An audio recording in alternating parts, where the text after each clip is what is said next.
Аялал зугаалгын түүчээ болдог нийслэлийн утгаар нь татвар төлөгчдийн мөнгийг яаж өрдгийг ярав тодор харуулад байх шиг байна. За тэдний бас нэг тансаглалт сул зардал олно илүү болж байна. Энэ оны 2 дугаар сарын 25-ны өдөр нийслэлийн шилэн насныхаа мэдээлэлд 10 хүнийг Таиландтай танилцуулах аялалд 34 сая төгрөгөөр явуулсан тухай мэдээлэл оруулсан байнамаа. Гадаад томилтын зардал Таиланд танилцах аялал гээд одоо нэг 34 сая төгрөг.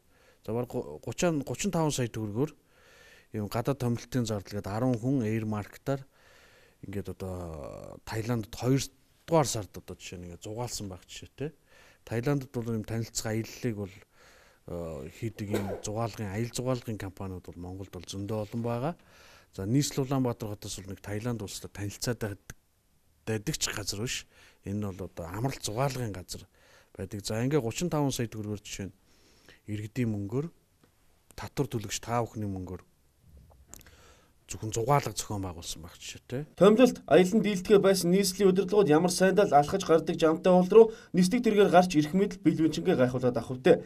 Эдийн засгийн хямралаас хэрхэн гарч улс орныхон 50 байдлыг авч үлдэх вэ гэж нэг талд санаа зовж суухад тэнгэр сандалд суусан тэнгэрийн амьтад шиг айшилж байгаа нийслэлийн үргүү сул зардал хэрэгс итэрч байна. Өчнөө татвар төлөгчид эднийг зугаалуулж аялуулж тансаглуулах гэж өдөр шөнөгүй хуран умсаа хуухалдаг болж таарч байна. Өвөөгүй үйлдэл нь олон дийл босоор байхад хумсын төдийж ичих болцгой байхгүй байгаа нь дэндүү сэтгэл эмзэглэмээр зүйл болж байна. Цаашдаа ч гэсэн дэндүү олон тесрэлт гарч ирэхийг үгүйсэхгүй маа.